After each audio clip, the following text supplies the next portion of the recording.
हिरण्यकशिपु की तपस्या और वर प्राप्त हुई। नारद जी ने कहा, युधिष्ठिर, अब हिरण्यकशिपु ने यह विचार किया कि मैं अजर अमर और संसार का एक छत्र सम्राट बन जाऊं, जिससे कोई मेरे सामने खड़ा तक न हो सके। इसके लिए वह मंदराचल की एक घाटी में जाकर अत्यंत दारुण तपस्या करने लगा। वहां हाथ ऊपर उठाकर आकाश की ओर देखता हुआ वह पैर के अंगूठे के बल पृथ्वी पर खड़ा हो गया। उसकी जटाएं ऐसी चमक रही थी जैसे प्रलय काल के सूर्य की किरणें। जब वह इस प्रकार तपस्या में संलग्न हो गया, तब देवता लोग अपने अपने स्थानों और पदों पर पुनः प्रतिष्ठित हो गए। बहुत दिनों तक तपस्या करने के बाद उसकी तपस्या की आग धुएं के साथ सिर से निकलने लगी। वह चारों ओर फैल गई और ऊपर नीचे तथा अगल बगल के लोगों को जलाने लगी। उसकी लपट से नदी और समुद्र खौलने लगी। द्वीप और पर्वतों के सहित पृथ्वी डगमगाने लगी। ग्रह और तारे टूट टूट कर गिरने लगे तथा दसों दिशाओं में मानो आग लग गई। हिरण्यकशिपु की उस तपोमयी आग की लपटों से स्वर्ग के देवता भी जलने लगे। वे घबराकर स्वर्ग से ब्रह्मलोक में गए और ब्रह्मा जी से प्रार्थना करने लगे, हे देवताओं के भी आराध्य देव जगतपति ब्रह्मा जी, हम लोग हिरण्यकशिपु के तप की ज्वाला से जल रहे हैं। अब हम स्वर्ग में नहीं रह सकते।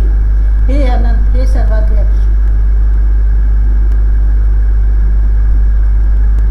यदि आप उचित समझे तो अपनी सेवा करने वाली जनता का नाश होने से पहले ही यह ज्वाला शांत कर दीजिए। भगवान, आप सब कुछ जानते ही हैं, फिर भी हम अपनी ओर से आपसे यह निवेदन कर देते हैं कि वह किस अभिप्राय से यह घोर तपस्या कर रहा है। सुनिए, उसका विचार है कि जैसे ब्रह्मा जी अपनी तपस्या और योग के प्रभाव से इस चराचर जगत की सृष्टि करके सब लोगों से ऊपर सत्य लोक में विराजते हैं, वैसे ही मैं भी अपनी उग्र तपस्या और योग के प्रभाव से वही पद और स्थान प्राप्त कर दूंगा। क्योंकि समय असीम है और आत्मा नित्य है। एक जन्म में नहीं, अनेक जन्मों में, एक युग में न सही, अनेक युगों में। अपनी तपस्या की शक्ति से मैं पाप पुण्य आदि के नियमों को पलटकर इस संसार में ऐसा उलटफेर कर दूंगा जैसे पहले कभी नहीं था। वैष्णवादी पदों में तो रखा ही क्या है, क्योंकि कल्प के अंत में उन्हें भी काल के गाल में चला जाना पड़ता है। हमने सुना है कि ऐसा हट करके ही वह घोर तपस्या में जुटा हुआ है। आप तीनों लोगों के स्वामी हैं, अब आप जो उचित समझे वही करें। ब्रह्मा जी, आपका यह सर्वश्रेष्ठ परमेष्ठी पद ब्राह्मण एवं गौओं की वृद्धि, कल्याण, विभूति, कुशल और विजय के लिए है। यदि यह हिरण्यकशिपु के हाथ में चला गया तो सज्जनों पर संकटों का पहाड़ टूट पड़ेगा। युधिष्ठिर, जब देवताओं ने भगवान ब्रह्मा जी से इस प्रकार निवेदन किया, तब वे भृगु और दक्ष आदि प्रजापतियों के साथ हिरण्यकशिपु के आश्रम पर गए। वहां जाने पर पहले तो वे उसे देख ही न सके, क्योंकि दीमक की मिट्टी, घास और बांसों से उसका शरीर ढक गया था। चींटियां उसकी मेदा, त्वचा, मांस और खून चाट गई थी। बादलों से ढके हुए सूर्य के समान वह अपनी तपस्या के तेज से लोगों को तपा रहा था। उसको देखकर ब्रह्मा जी भी विस्मित हो गए। उन्होंने हंसते हुए कहा,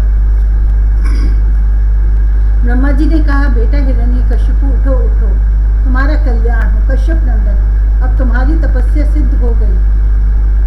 मैं तुम्हें वर देने के लिए आया हूँ। तुम्हारी जो इच्छा हो बेखटके मांग लो। मैंने तुम्हारे हृदय का अद्भुत बल देखा। अरे, डांसों ने तुम्हारी देह खा डाली है, फिर भी तुम्हारे प्राण हड्डियों के सहारे टिके हुए हैं। ऐसी कठिन तपस्या न तो पहले किसी ऋषि ने की थी और न आगे ही कोई करेगा। भला ऐसा कौन है जो देवताओं की 100 वर्ष तक बिना पानी के जीता रहे। बेटा हिरण्यकशिपु, तुम्हारा यह काम बड़े बड़े धीर पुरुष भी कठिनता से कर सकते हैं। तुमने इस तपोनिष्ठा से मुझे अपने वश में कर लिया है। दैत्य शिरोमणि, इसी से प्रसन्न होकर मैं तुम्हें जो कुछ मांगो दिए देता हूँ। तुम हो मरने वाले और मैं हूँ अमर, अतः तुम्हें मेरा यह दर्शन निष्फल नहीं हो सकता। नारद जी कहते, युधिष्ठिर, इतना कहकर ब्रह्मा जी ने उसके चींटियों से खाए हुए शरीर पर अपने कमंडलू का दिव्य एवं अमोघ प्रभावशाली जल छिड़क दिया। जैसे लकड़ी के ढेर में से आग जल उठे, वैसे ही वह जल छिड़कते ही बांस और दीमकों की मिट्टी के बीच से उठ खड़ा हुआ। उस समय उसका शरीर सब अवयवों से पूर्ण एवं बलवान हो गया था। इंद्रियों में शक्तियाँ आ गई थी और मन सचेत हो गया था। सारे अंग वज्र के समान कठोर एवं तपाए हुए सोने की तरह चमकीले हो गए थे। वह नवयुवक होकर उठ खड़ा हुआ। उसने देखा कि आकाश में हंस पर चढ़े हुए ब्रह्मा जी खड़े हैं। उन्हें देखकर उसे बड़ा आनंद हुआ। अपना सर पृथ्वी पर रखकर उसने उनको नमस्कार किया। फिर अंजलि बांधकर नम्र भाव से खड़ा हुआ और बड़े प्रेम से अपने निर्निमेष नयनों से उन्हें देखता हुआ गदगद वाणी से स्तुति करने लगा। उस समय उसके नेत्रों में आनंद के आंसू उमड़ रहे थे और सारा शरीर पुलकित हो रहा था। हिरण्यकशिपु ने कहा, कल्प के अंत में यह सारी सृष्टि काल के द्वारा प्रेरित तमोगुण से घने अंधकार से ढक गई थी। उस समय स्वयं प्रकाश स्वरूप आपने अपने तेज से पुनः इसे प्रकट किया। आप ही अपने त्रिगुणमय रूप से इसकी रचना, रक्षा और संहार करते हैं। आप रजोगुण, सत्वगुण और तमोगुण के आश्रय हैं। आप ही सबसे परे और महान हैं। आपको मैं नमस्कार करता हूँ। आप ही जगत के मूल कारण हैं। ज्ञान और विज्ञान आपकी मूर्ति है। प्राण, इंद्रिय, मन और बुद्धि आदि विकारों के द्वारा आपने अपने को प्रकट किया है। आप मुख्य प्राण सूत्रात्मा के रूप से चराचर जगत को अपने नियंत्रण में रखते हैं। आप ही प्रजा के रक्षक भी हैं। भगवान, चित्त, चेतना, मन और इंद्रियों के स्वामी आप ही हैं। पंचभूत, शब्द आदि विषय और उनके संस्कारों के रचयिता भी महत्त्व के रूप में आप ही हैं। जो वेद, होता, अध्वर्यु, ब्रह्मा और उद्गाता इन ऋत्विजों से होने वाले यज्ञ का प्रतिपादन करते हैं, वे आपके ही शरीर हैं।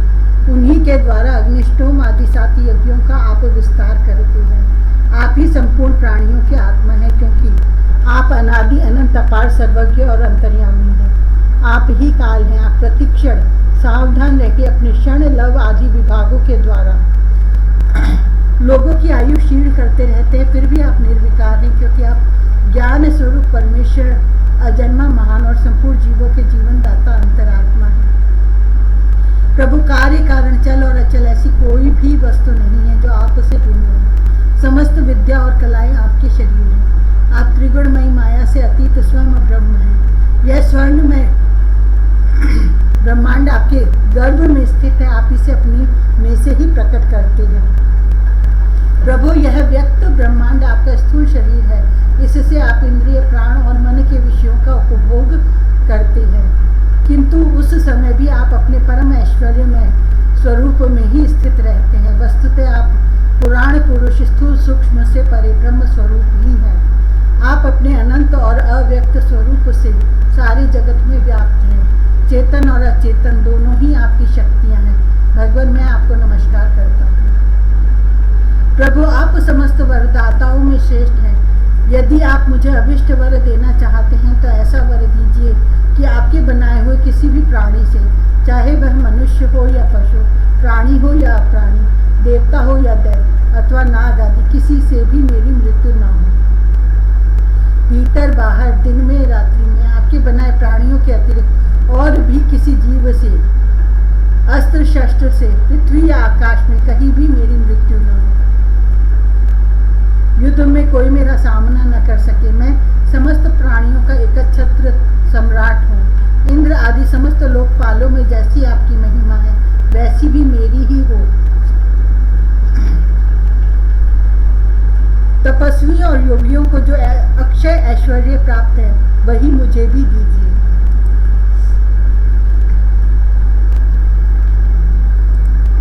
चौथा अध्याय, हिरण्यकशिपु के अत्याचार और प्रहलाद के गुणों का वर्णन। नारद जी कहते हैं, युधिष्ठिर, जब हिरण्यकशिपु ने ब्रह्मा जी से इस प्रकार के अत्यंत दुर्लभ वर मांगे, तब उन्होंने उसकी तपस्या से प्रसन्न होने के कारण उसे भी वर दे दिए।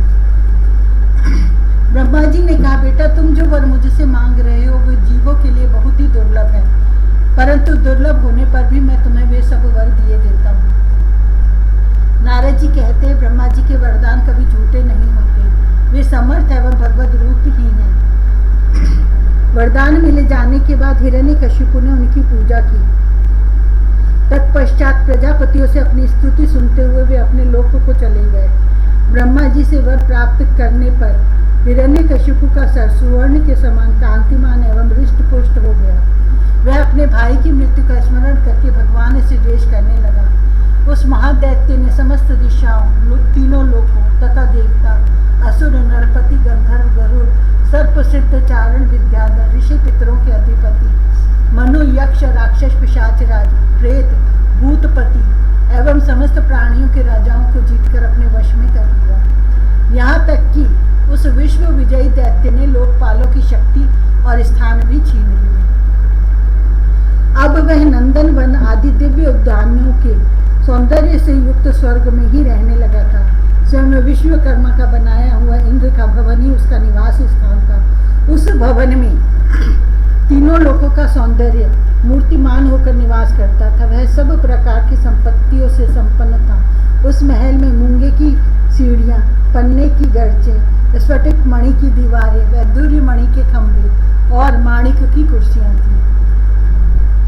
रंग बिरंगे चंदोबे तथा दूध के फेन के समान शैयाएं, जिन पर मोतियों की झालर लगी हुई थी, शोभायमान हो रही थी। सर्वांग सुंदरी अप्सराएं अपने नुपुरों से रुन झुन ध्वनि करती हुई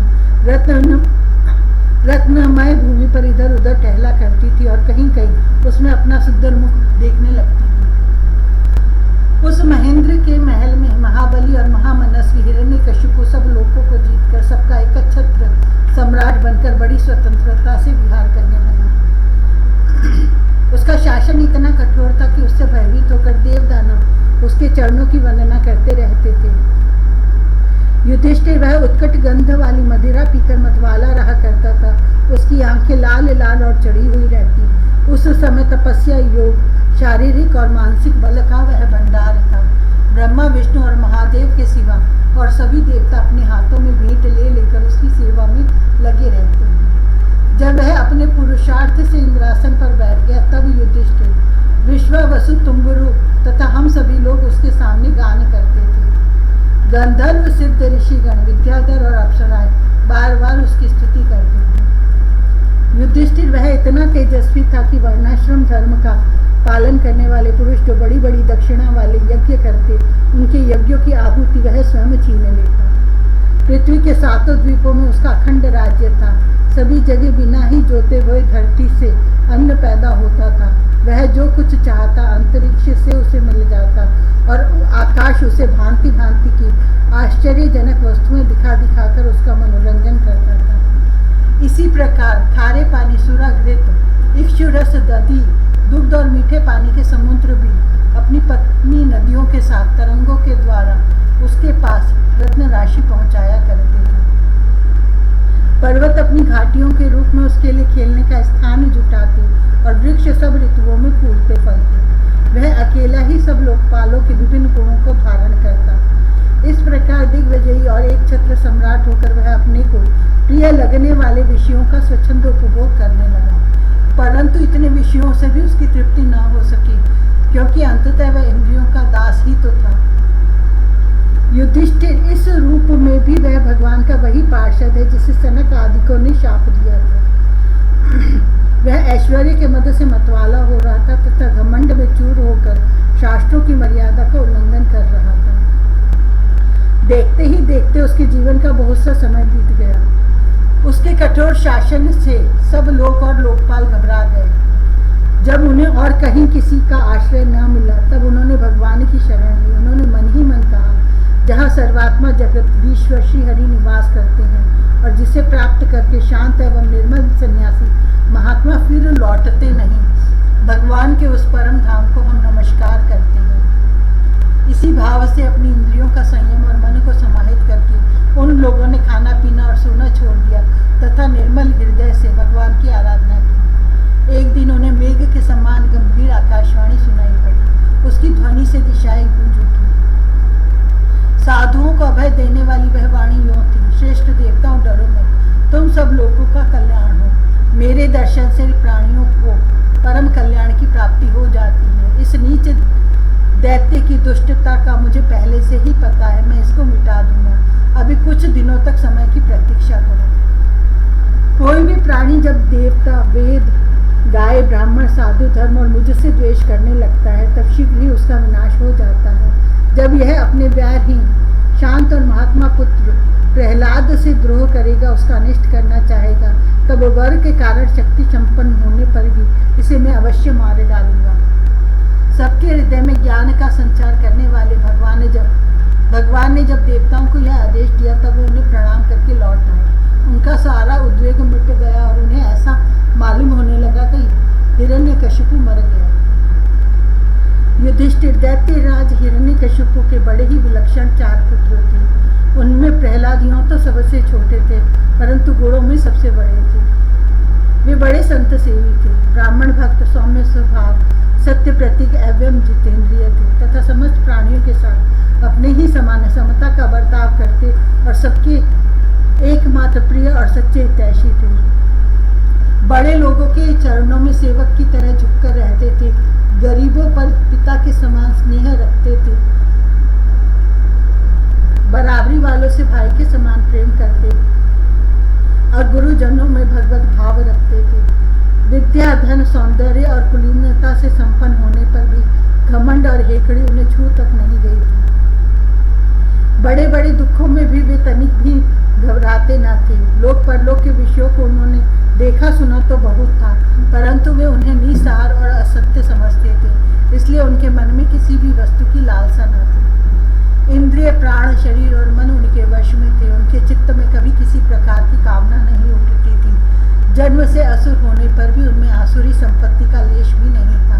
जैसे भगवान के गुण अनंत है, वैसे ही प्रहलाद के श्रेष्ठ गुणों की भी कोई सीमा नहीं है। महात्मा लोग सदा से उनका वर्णन करते और उन्हें अपनाते आए हैं, तथापि वे आज भी ज्यों के त्यों बने हुए हैं। युधिष्ठिर यूं तो देवता उनके शत्रु हैं, परंतु फिर भी भक्तों का चरित्र सुनने के लिए जब उन लोगों की सभा होती है तब वे दूसरे भक्तों की प्रहलाद के समान कहकर उनका सम्मान करते हैं। फिर आप जैसे अजात शत्रु भगवत भक्त उनका आदर करेंगे, इसमें तो संदेह ही क्या है। उनकी महिमा का वर्णन करने के लिए अगणित गुणों के कहने सुनने की आवश्यकता नहीं, केवल एक ही गुण भगवान श्री कृष्ण के चरणों में स्वाभाविक जन्मजात प्रेम उनकी महिमा को प्रकट करने के लिए पर्याप्त है। युधिष्ठिर, प्रहलाद बचपन में ही खेल कूद छोड़कर भगवान के ध्यान में जड़वत तन्मय हो जाया करते। भगवान श्री कृष्ण के अनुग्रह रूप ग्रह ने उनके हृदय को इस प्रकार खींच लिया था कि उन्हें जगत की कुछ सुध-बुध भी न रहती। उन्हें ऐसा जान पड़ता कि भगवान मुझे अपनी गोद में लेकर आलिंगन कर रहे हैं, इसलिए उन्हें सोते, बैठते, खाते, पीते, चलते फिरते और बातचीत करते समय भी इन बातों का ध्यान बिल्कुल न रहता। कभी कभी भगवान मुझे छोड़कर चले गए, इस भावना से उनका हृदय इतना डूब जाता कि वे जोरों जोरों से रोने लगते। कभी मन ही मन उन्हें अपने सामने पाकर आनंदोद्रेक से ठठाकर हंसने लगते। कभी उनके ध्यान के मधुर आनंद का अनुभव करके जोर से गाने लगते। वे कभी उत्सुक हो बेसुरा चिल्ला पड़ते। कभी कभी लोग लज्जा का त्याग करके प्रेम में छककर नाचने भी लगते थे। कभी कभी उनकी लीला के चिंतन में इतना तल्लीन हो जाते कि उन्हें अपनी याद ही न रहती, उन्हीं का अनुकरण करने लगते हैं। कभी भीतर ही भीतर भगवान का कोमल संस्पर्श अनुभव करके आनंद में मग्न हो जाते और चुपचाप शांत होकर बैठ रहते। उस समय उनका रोम रोम पुलकित हो उठता, अधखुले नेत्र अविचल प्रेम और आनंद के आंसू से भरे रहते। भगवान श्री कृष्ण के चरण कमलों की यह भक्ति अकिंचन भगवत प्रेमी महात्माओं के संग से ही प्राप्त होती है, जिसके द्वारा वे स्वयं तो परम आनंद में मग्न रहते ही थे। जिन विचारों का मन कुसंग के कारण अत्यंत दीनहीन हो रहा था, उन्हें भी बार बार शांति प्रदान करते थे। युधिष्ठिर, प्रहलाद भगवान के परम प्रेमी भक्त, परम भाग्यवान, ऊंची कोटि के महात्मा थे। हिरण्यकशिपु ऐसे साधु पुत्र को भी अपराधी बतलाकर उनका अनिष्ट करने की चेष्टा करने लगा। युधिष्ठिर ने पूछा, नारद जी, आपका व्रत अखंड है, अब हम आपसे यह जानना चाहते हैं कि हिरण्यकशिपु ने पिता होकर भी ऐसे शुद्ध हृदय महात्मा पुत्र से द्रोह क्यों किया। पिता तो स्वभाव से ही अपने पुत्रों से प्रेम करते हैं। यदि पुत्र कोई उल्टा काम करता है तो वे उसे शिक्षा देने के लिए ही डांटते हैं, शत्रु की तरह वैर विरोध तो नहीं करते। फिर प्रहलाद जी जैसे अनुकूल, शुद्ध हृदय एवं गुरुजनों में भगवत भाव करने वाले पुत्रों से भला कोई द्वेष कर ही कैसे सकता है। नारद जी, आप सब कुछ जानते हैं, हमें यह